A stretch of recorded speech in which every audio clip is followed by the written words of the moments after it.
बीएलओनी सांगितलं की ते रजिस्टर नाही करणार आहेत. नमस्कार. व्हिडिओ बनवण्याचं कारण आज की मला एसआयआर बद्दल क्वेरीज आल्या आहेत. माझा पर्सनल एक्सपिरियन्स मला तुमच्यासोबत शेअर करायचा आहे. तर जसं की तुम्हाला माहितच आहे सगळ्यांना की माझं लग्न झालं आहे आणि काही कारणास्तव माझं मॅरेज सर्टिफिकेट नाही आहे. पण बाकी डॉक्युमेंट्सवर माझं माहेरचाच ऍड्रेस आहे, माहेरचंच नाव आहे माझं.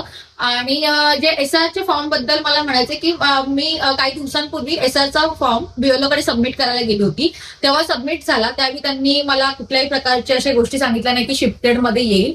आणि आता मला असं कळतंय की माझा फॉर्म हा शिफ्टेड म्हणजे माझा फॉर्मच भरण्यात येणार नाही आहे.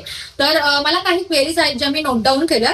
तर की लग्नानंतर जर काही कारणास्तव नाव चेंज नाही झालं, पण आता एसआरच्या रूल प्रमाणे करंट ऍड्रेसवर न राहिल्यामुळे मॅपिंग होणार की नाही, मग अशा मतदारांना काय करायचं? नवीन प्रोसिजर प्रमाणे जर तुम्हाला आधार कार्ड तुमचं सासरच्या नावाने द्यायचं असेल तर त्या प्रोसिजरला थोडा वेळ जाणार, कारण की आपल्याला मॅरेज सर्टिफिकेट बनवायचं आहे.